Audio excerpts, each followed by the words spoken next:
Hi guys, welcome back to another video. Right, today we have as we would normally have, a Mazda 6. This is an estate version. And where are we at? Customer rang me. Customer said to me that, is the battery disconnected? It is. I don't know how many miles on it. I'll give you a clock up on it later. Customer said to me that the oil pump timing chain had broken on it. And when the oil pump timing chain broke, he said he stopped it within 45 seconds. Now, I don't know if it can be done to be driving along the motorway 50, 60 mile an hour, then see an eye light and within 45 seconds get pulled into the side of the road, get the car turned off. I don't know. Anyway, neither here nor there. I would have said a minute or two. But that was the instruction. So it came down to us. The oil pump timing chain was replaced by another garage, and after the pump chain was replaced, it came here and it was starting to run. No oil related issues at all, but I was kind of wary of this 45 seconds. Sounded sweet as enough, but we went in to do our assessment and see what the story was with it. And what we saw when we went in there, that we had oil pressure and everything seemed okay. So then we instructed the man that we would change the gauze down in the sump. When we changed the gauze in the sump, I actually noted, I cut it open and I noted that there was little pieces of steel in there. But then on interrogation, it seemed like the pieces of steel were just bits of timing chain. So, okay, the oil pump timing chain, the small one. So we weren't as concerned, especially when it sounded okay. So because of that, then we continued on. I told him about my concerns with this bit of steel. He kind of said, look, 45 seconds, couldn't be after doing damage. So we put it back together. We then continued on. We cleaned the intake manifold. We also, in our, I suppose, on our repair process, we got the injectors up out of it. We replaced 4 washers. We took the rock cover off it to see what the camshaft was like, and the camshaft was damaged. So we replaced camshaft and rockers underneath it and stuff like that. Had it all back together, and when we had it back together, we went off for a drive. So we were after investing into this thing. After going 10 mile maybe or so, once it was back together, car drove back in. It was actually Alan from Dacia Diagnostics that was on it, and he drove back and we had a knock. So we pulled it apart, we went in underneath, and what we had then was big end bearing gone on number 4 conrod, and was either damage or irreversibly scoring the actual crankshaft. So back onto the customer, told him our woes because we were after doing camshafts and all that stuff, and I'm not a big lover of second-hand engines and these things because they can be nearly as bad as what you have just taken out on the verge of it. So what we're doing right now, we were in a little bit of the soup. And why were we in the soup? Because we had done work to this engine, and a good bit of work to the engine, and right there and then we have a Banjaxed engine on our plate at that point in time. So we went along, we priced crankshafts and stuff. We said, what can we do? We have to go along and fix this thing. So we priced crankshafts, and after we priced crankshafts were quite dear. So they were like 1,400 or 1,500 euros for a crankshaft. Spoke to the customer about the costs and the growing in it. He was happy enough because, not happy enough, but he knew and he was informed every step of the way. I send lads WhatsApp videos so they can see what I'm seeing. So he knew of my concerns prior to this actually failing. And a weird one because it sounded absolutely sweet. But we're after deciding anyway to do this, okay? What we're doing is we're doing a crankshaft in it. I didn't discuss with him, I didn't buy the original equipment one. Lads have told me that the aftermarket crankshafts can be bad and might be a bad job. And after taking a chance on one from Germany, bought it on eBay. I'll furnish you with some, links or whatever it may be to do with where I've gotten this. So I took a chance on a German crankshaft, which I have here. Okay, this is 600 euros maybe or something like that, delivered. It's covered in some kind of a protective film now to stop it actually rusting. I don't know if it's an aftermarket Mazda symbol or what. It's not in a Mazda box, but it is an aftermarket one, and we are taking a chance on it because it was near 1,000 euros cheaper for this one over the OE one. Now, Alan, as I said, from Dacia is dropping the engine out on the ground. When the engine's out on the ground, I'm probably going to reverse it back into my little corner where all my bits of engines to be, and we're going to try and get this thing swapped out fairly fast. What I have, I don't know if we can, oh look, sorry, a bit tight in here. Here is the actual gauze that we cut open, and there was little bits of shiny stuff in there. I sent a magnet around it. You can actually see, not really on the camera, but there is little bits of steel in there that I can see. Here's our big end bearings that have just gone in bits on number 4 cylinder. I have a new set of OE big end bearings sitting there that we're going fitting in. I just thought if I went to original equipment bearings that the likelihood of it failing might be a little bit smaller than this. Now the thing about it is there's a 3 probably day lead time to knowing if this is going to work or not, but we're going to chance it. We're going to get this thing, swapped out. You'll see a little bit of a fast video on what I'm going at here. Engine gearbox out on the ground, pull the gearbox off it. Going to get our engine, swip it upside down, hopefully change this thing. Hopefully it'll all fit in fairly well and we're going to be on pig's back, hopefully. I don't know, I've never seen and had one of these in my hand covered like this before, so I'm assuming that I'm probably just going to dip it down in a bucket of tinners or something along those lines to clean this protective coating off it and then see where we end up, okay? We're putting a new timing chain in it at this point in time. Have a timing chain sitting on the ground in there. The oil pump timing chain was replaced, so I'm not going to be probably replacing that. The gauze is replaced, we're not going to be replacing that. So it's down on the ground, timing cover off, rocker cover, injectors, all that crack off. Swip it up, change the crankshaft. Be all a chance, but look, we have to take the chance, haven't we? I don't know what the other option is. Spend £3,500 on an engine? That might be kind of crap anyway. And then all the stuff in this is nearly gone to waste. So look, we're going to get this done and see what happens. Fingers crossed it's going to work out. Okay guys, we have the hole empty again. Engine is on an engine stand there. We had to do a bit of stripping. As I said there, it's actually Alan brought it this far for me. Injectors out. And at this point, I am going to start, hopefully, stripping and getting a few bits and pieces swapped over. Get the timing chain off, get the oil pump module off on the bottom, and then see where we end up. Okay guys, we have engine flipped upside down and crank pulled out of it. Crankcase carrier or whatever you call it again. Someone told me on YouTube recently, but anyway.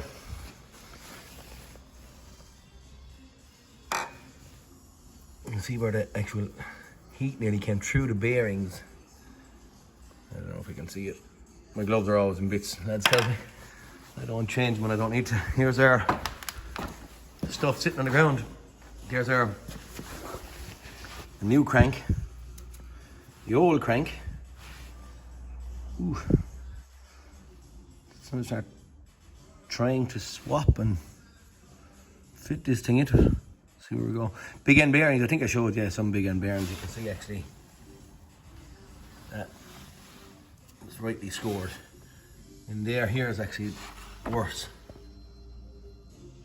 To the point that I wasn't going chancing it. So I don't know whether this is going to be a good idea or a bad idea. It's going to be probably 2 days work to figure out whether it's going to work or not, but hey ho, God loves a trier. I'll just keep on motoring, swap around my tone ring for my pickup ring or whatever you call it for my crank sensor, and yeah, back in, see where we're okay guys. First thing I'm at realizing to swap over my little tone ring here, pickup ring, that it actually snags on that section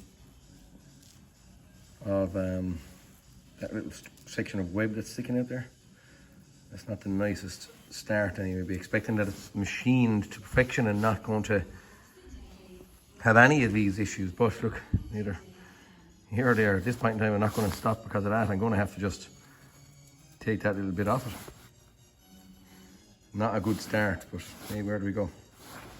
Okay guys, foolhardy or not, I've nipped off that little bit. I don't know anything about balancing of crankshafts. I don't know what way it'll affect them or any of that crack, but I should be probably paying €1,000 more for the actual OE crank, if the truth is told. But in saying that, look, I've put in a set of new main bearings in here. There's the old main bearings. They were aftermarket from Cork Engine Centre.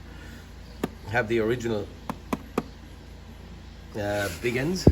I just sat the crank in there, and it does, I have to say, it really does look and seem and feel nice at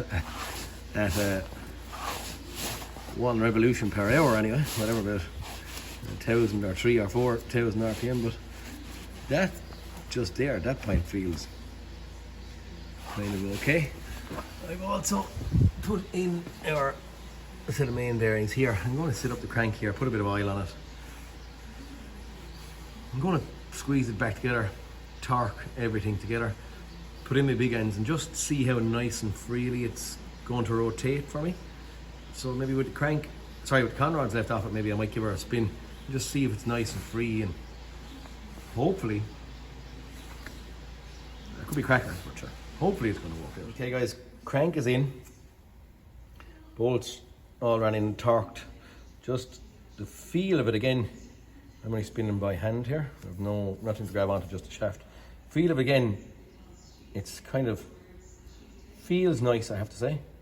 And what I'm going to do now is I'm going running on with our big end bearings and connect on the conrods or connecting rods, and again, darker side bearing to the top, pressure side, and then the lighter side bearing to the bottom. I'm going to put them in and make sure that every step of the way I can spin as nice and freely as that. There's plenty of oil on there.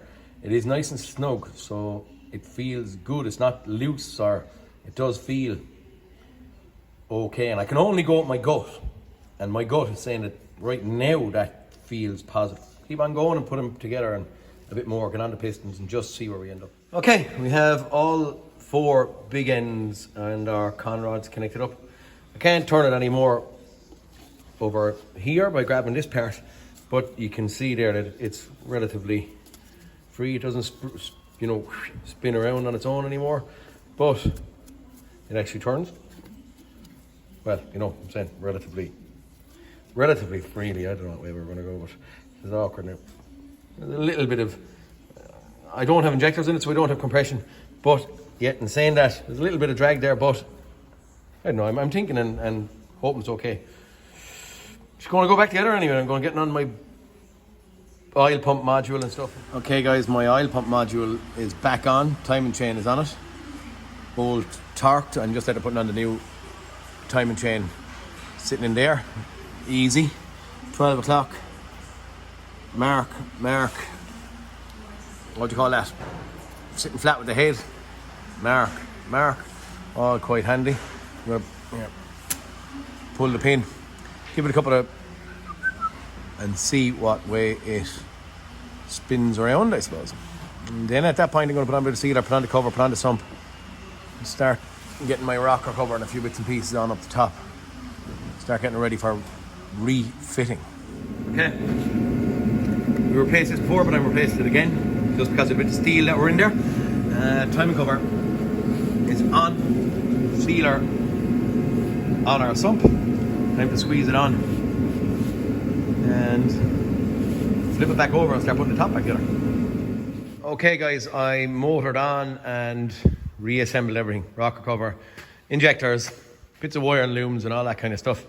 So brought it over, sat it down on our beer crates. And oh, by the way, I have ordered a lifting table, is it? So our beer crates might be redundant fairly soon, but it is back in underneath the car, waiting for, I suppose, offer up tomorrow. As ye probably see and or know, it was Alan from Dacia Diagnostics that is doing the refit. So look, I'll check in once we have it back together. We're going to put it up. We're going to put it up and into place, and once it's in place, we're going to hang it on the engine mountings and connect on wiring looms. The engine itself is not filled with oil as of yet. We've filled the transmission, it's automatic. We filled the transmission with oil at this point in time, and we're waiting till the morning for the sealer to dry on the sump and stuff before we put in fresh oil into it. I'm going to start and run it on that old oil filter. They're only a £5, so maybe I'll get a new oil filter by Jesus and throw it on. Run it for a few minutes and just see, while it's hanging there without subframe and all that, what it's acting like. And yeah, hopefully, again, no small tasks, these things. And you're crossing your fingers and your heart to be up in your mouth. But in saying that, look, it's back in. It seems to have all ran off fairly right. The best of my ability, I suppose, is measuring. I was doing a little bit of looking, and trying to be meticulous on the crank, and is it good enough? Is it up to scratch? It feels like it is. So as we saw, every step of the way I was trying to see, was it turning? Did it feel snug? Did it feel nice? Done as much measuring as I could on the webs, is it called, of the crank, of the main bearing and the big ends. And yeah, it's back in. Get it filled with oil, Alan will hang it up in it, and we'll turn the key, see where we go. Wish me luck on this one. This is one that I don't know, a bit too big, but anyway, as I said, I don't know if I said it already, we had done bits to it, and then after we done bits, it decided to go bang, bang, bang, bang. So after doing so much to the engine, that's why we're doing this. But look, fingers crossed, and I'll check in with you when this thing is up there, okay? Okay guys, engine up and in place. Alan is out there squeezing up things. There's no subframe or anything on it as of yet. We have an injector open as well, and the steering column is disconnected, so we're not going to whoop, what was that crack? On my mirrors. Right, we're gonna, she won't start, but we'll crank it and see what happens. And she do. Oh, it's very short actual crank, isn't it? I know what that's actually, don't I? Okay, now she's cranking. And she won't, as we said there, start, but we'll hopefully get a bit of fuel out of a injector line and hopefully get a bit of oil pumped up around the engine. Starting to swing better there now. See Alan there with the spanner. Whenever you're ready, Al. Oh, that's how we keep going. No fuel coming as of yet. He says it's strange that it's actually doing that little short little crank. Whatever's happening there, I actually don't know why that's happening. We're going to clear, Alan's clearing a few faults to see in case that's doing any kind of weird stuff. I can see stop up on the dash. It's automatic as you saw, so we can't tow or any of that crack. Has to start off the button. I was going to say the key, but has to start off the button. So hopefully we'll see what we have. Have we created a bar to fall codes or not?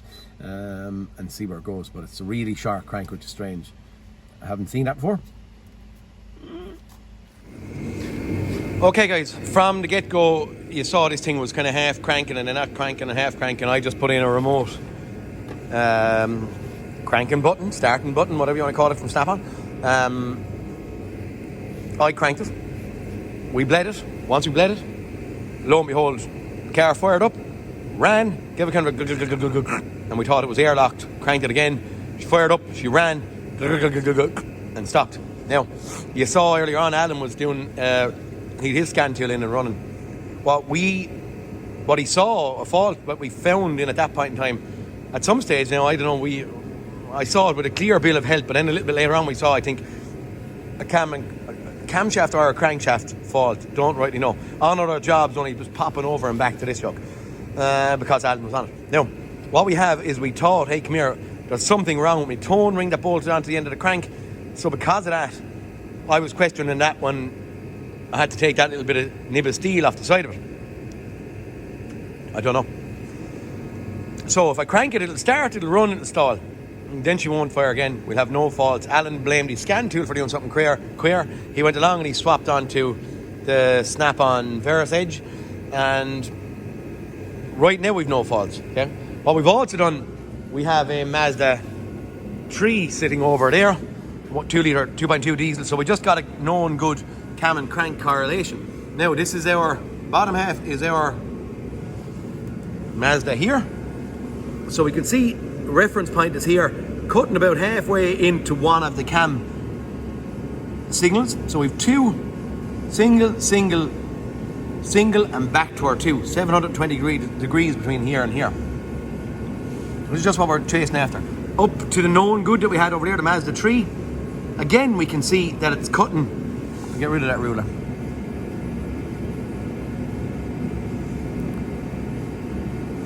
You can see that it's cutting halfway in the middle of it. Again, I wouldn't have thought that was right, only from what I'm aware of. Again, I said this before from looking at Bernie Thompson and stuff, just what he normally sees is the dropping, falling or rising edge on the reference point. He normally sees it cutting, either dropping or a falling point on a cam. But that's what we have on this is what we're classing as no good. So we're the exact same here. We have 23 or 4 degrees between the falling point on the crank and the same on the cam. Now I don't know, but I do know that that image and that image are pretty much the same. Now they're not in line, not able to move them, but we can get rulers in here.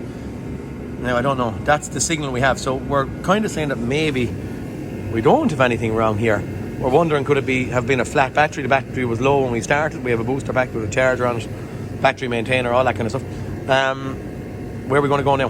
Haven't an iota right now, but Alan is gone, so I might jump into it later on this evening and see where I end up. Lads, our problem is still persistent. Car starts, car cuts out. It runs like a God knows what bag of cats.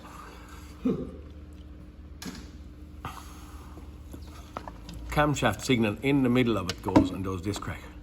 We don't know if it's because of where our tone ring is sitting on or what, but we're taking out the crank sensor. We're going to swap a route for one of the Mazdas that's sitting around there, and we're also going to send a borescope in the hole of the crank sensor just to see what's creating this thing. We have 56 count teeth count between two reference points, but on this one now we have 59. If we 1, 2, 3, 4, 5, 56 and 5, that's kind of adding in up to about 60 or 61 or so. Anyway, we have to get it apart and try and see what the heck the story is. Actually down there, yeah, 61, falling edge. So I don't know, but it's differing on other ones. So sometimes this is good. I don't know if I could have scuppered the tone ring, or is it where the thing bolts on and I get the little nip of an angle grinder? You know, could the air gap be doing that as it's spinning around or something? I don't know. Look. Saga continue anyway. The easiest jobs in the world will start becoming the biggest jobs in the world. Okay guys, this is not a great position to be in, but what I'm seeing and the only detail that I can find wrong here is that the actual tone ring is doing that. It's doing it by about 2 millimeters. I've got a vernier, depth gauge on a vernier, and I went in, and when I went in, where my reference point is about 2 millimeters closer to the actual crank sensor, so 2 millimeters closer than it is at the far side of it. When it gets to the far side of it, I believe the gap is opening up and the sensor is not able to actually see or pick up clearly enough the actual gaps, spaces, signals, whatever we want to call it. I've thought about trying to shave a little bit off the crank sensor so it'll go in a little bit deeper, but when I send it in that little bit deeper, what happens is it's starting to tip off of the actual tone ring where it gets close to it. What am I thinking about doing? I don't know. It's a kind of a catch-22 now. This is one of the variables here. Look, anyway, we should have just part and parcel of life. When you put in the 3 bolts to hold on the actual tone ring, is there a slight little bit of movement, I wonder, in that crack? So if I got up, I know there's very little room between the actual block and the actual where the bolts sit in there, so there has to be a very thin spanner to see would it kind of jiggle and adjust or whatever it may be. The opposite one is that I'd rotate my engine around, and when I rotate my engine around that, I would actually put a file up there and shave a little bit off so my sensor might go in a little bit deeper. The tooth depth is about 3 mil, if that makes sense. So if I could shave 1 mil off it, I'd still have a 2 millimeter depth of tooth. But I think I'm going to try and see if I get off the sump. It's awful, but if I take off the sump again and the oil pump module, will I be able to move that thing ever so slightly, the tone ring? Not a good day anyway. Anyway, look, it's part and parcel. This is in every mechanic's trade. There is no point where everything runs off clear. We can all blow smoke up each other's bums and say, oh, I don't do that wrong. Never happens to me. You're not taking a chance on it. You're doing brake pads, you're doing brake discs, and even with that, sometimes you can get caught. We had a 2021 Berlingo here the other day, doing back brake pads, scan tool battery on flat, lost communication on the electric handbrake, car wouldn't start. Car would not start, good, bad, or indifferent. Lad was a half an hour or an hour trying to figure out what the heck. And then it just decided to come back, and the car started. And then we could recommunicate with the back calipers. So it's happening on every level, whether it's big or small. What I'm going to say here is, look, we're going to pull the sump off of this thing. We're going to try and figure out, I'm not undoing what I've done. I can't. But I have to do something here. Oh, if only I worked with a piece of timber or a concrete block or something along those lines. Anyway, hey, here we're at. I'm going to drive on. I'm going to drop some off this thing and see. Okay, guys. This isn't funny, but I'm going to laugh anyway. Okay, we can see about a 2 millimeter gap on my pickup ring there. tone ring. And we spin around. The gap is getting smaller there now. Gone. Okay, actually gone totally there now. Okay, so she's actually tipping off the sensor at that point there. So, now and behold, that thing is on slightly in the wrong place. What I believe is those holes are machined slightly in the wrong place, and this is what has created our, or is creating our problems. What's it going to do now? Okay guys, best I can do. I went in and I cracked open these 3 studs holding on the tone ring to try and see would it move. It doesn't move at all. It's locked on solid, so I couldn't do anything in there. The bolts can't come out, can only crack them. It's really tight open in there, so I ground down a spanner. But what I've done, which is pure in desperation here, I've actually filed a half a millimetre or so off the top of the tone ring where it's getting close to our crank sensor. I've also filed a little bit around the crank sensor to try and make it go in a bit. This thing did start, it did run, well, for 5 minutes or so, and then it decided to kind of not be happy with its signal. So I don't know. After doing that, I don't know how much I can take off of these teeth. I'm assuming not a huge amount, so I've taken about a half a mil off all the way around, try and improve this and get me clearance on that crank sensor that I have gone a little bit further. At this point in time, I can do no more other than bolt some back on and module, the oil pump module, balance shaft and the sump back on and see what happens. So I don't know. Again, cross your fingers on this one and hope for the best.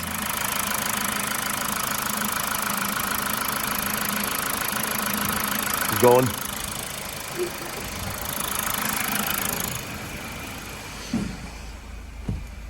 So we're up and running, lads. Don't know. Even though she's running, we're yeah, you're still debating your cranking, is it good enough? Anyway, for now, we're going to get subframe on it. We're up and running. We're going to get subframe on it, and they were running for 20 minutes or half an hour or so, and just see where it ends up. Running, wouldn't run, did run for a few minutes, stopped. It's heavy stuff. You'll be saying like, geez, you can't. You're getting something for 600 quid. Cross-reference to 1500. There's a reason for it, isn't it? Anyway, I don't think this would have been. Very few lads probably would have taken a chance on it, number one, and then very few lads would have been able to resolve it. Would anyone have even tried it? I don't know. I'm not a big lover of second-hand engines, that's all, because they give so much trouble. So I don't know. Get it together and give it a couple of miles, okay? Okay, guys, this thing is up and running. And after I got it running, I pulled it out one day, yesterday or the day before. I was in a hurry. Well, relative hurry, and I had to go to Dungarvan. So I have so far done 80 kilometers. I'm flat empty on fuel, and I'm driving it for the weekend. I'm going into Carrick-on-Shore now to get some diesel and see what way we go. Has done the first couple of miles without any too much issue. Did have a bit of smoke coming out the back of it. I'm assuming from the engine being swapped upside down and oil residue getting in and floating in around the actual piston rings a bit and stuff. What I did notice as well, just now pulling out, is the inside of the exhaust is black, so someone has deleted a DPF out of this. Not neither here or there, but for our issue anyway. Yeah, get a couple of miles done and see where we end up. 80 on it now. We'll check in hopefully another 50 or 100 or whatever it may be. What I am hearing, I don't know whether it's, I haven't drove it on yet. I was kind of holding under 2000 RPM to start with. I'm now starting to slightly go up a bit to kind of 2.5 or 3. I'm hearing a slight little, what I kind of think to be kind of a out of a turbo. Now all the dots join quite easily and quite good here. Loss of oil pressure. Turbo is quite soft in these things. When it lost, the big end's bearing more wore, the oil pressure dropped, and when the oil pressure dropped, potentially we could have gotten some kind of a turbo wear that shouldn't have happened. Anyway, it's not too big, it's not too noisy right now, and I'm hoping that either It's either going to go bad or go good. We're going to keep on going for now and talk to you in a while. Okay guys, we have 134 on it now, 50 miles or so, but we have a failing of some sort after happening. My car won't run below 2,500 RPM. And because of the crankshaft going in there, I don't want to bring it up too high, but she will drive at like that, 3,000, which is not too much of a push on it, I'm hoping. Sounds good, but just won't run on the low down RPM. I have a gut feeling that the actual turbo itself has failed. The small turbo is what I'm thinking, that the noise was potentially coming from the small turbo, and that's what's restricting airflow down here, not allowing me to run down here. But once I go up and start using the main turbo, the bigger of the two, that it'll actually operate, work and pull itself along. Now, coming down a hill I am at this point, and that's not so bad. I'm freewheeling or coasting, my leg is off the accelerator, and it's a Sunday morning. I bring the car down to get it parked up and swap around for another one, and maybe we may end up probably end up swapping a turbo on this, but for now that's the joys. I suppose it all makes sense. Drop in oil pressure and turbo running without enough oil pressure causing this issue, and now lo and behold, have no faults stored. So Scantail stuck down there between my legs, and yeah, it's not doing our job. Trying to get it back down and find out what's causing this problem. Okay guys, I'm in at the small turbo here. I've pulled out the battery and a few bits and pieces like that on it. It's the best visual I can get ye. I'm flummoxing around there a good few minutes trying to get my screwdriver in the right place. You can see the shaft jingling around the place. See it? More than likely the shaft of the turbo is going to be broken. You can see it there, can you? That's the best I can do anyway at this point in time. It is spinning, but loads of play, and I would suggest that my shaft is actually going to be broken, is my frame of thought. Okay. I can't rightly get any better than that for you. Yeah, you can see it kind of visually there, can't you? Not the easiest getting in with the camera, but you can see she's jingling around all over the place. Turbo broke probably. Oh dear. It is. Engine out in the ground. Get a turbo there today. Order a turbo today. Not even go back to the customer. Right now, the poo we're in is the poo we're in. It's part of life. It is this trade. That's just what we're up against. I have to drop the engine and gearbox out on the ground, turbo swap, back up, and we'll start our mile out or going, our kilometre going again, and see where we end up. Oh, the joys of it, lads. Okay guys, she's back in on the lift. She's back out on the ground again. And I'm going pulling off that thing. I've gotten that thing second hand, and that's what's going in here, and then we're going back up again. Okay, swap it out. Mark turbo in, old turbo on the ground, time to go. Okay, in and done. Turbo swapped around. Time to get going for another couple of miles and stay going this time, baby. Is it going to be third time lucky, I wonder? What? We'll get a couple of miles on and see where we end up. Okay guys, she's planted down the front. After out on the road, doing a couple of miles. Just going back to the customer. He has, well, I've been talking to him. I don't know what miles we got. I don't actually know what was on this thing, so I can't tell you how many done. I'd say I have around 100 or 150 kilometers done it. At a guess, I don't know. For this one, it's done. What's our final thought, or Jerry Spring, our final thought? Our final thought, I suppose, for anyone out there that's going to buy an aftermarket crank, German supplier, Chinese made, stamped on the box. Don't know if I showed that. I'd have to say the cranks are shite. Shouldn't probably have said that, but anyway. Bad. Okay, I might cut that bad word out of it. They're not made very well anyway. This is and was a serious problem to have to go back in and contend with. Saved maybe €1,000 on the purchase price of the crank, but didn't it nearly cost me that on draining oil, taking the sump off it, the mental stress of trying to file that tone ring down. Would have been better to buy a 14 or €1,500 one, would it? Right, anyway, we got it going, up and running. Happy days, whippy do. Then what? Turbo failing. Kick up the bottom again. Anyway, neither here or there. Turbo changed, car back together. 100 miles or so done since I changed the turbo, and it's driving sweet as a nut.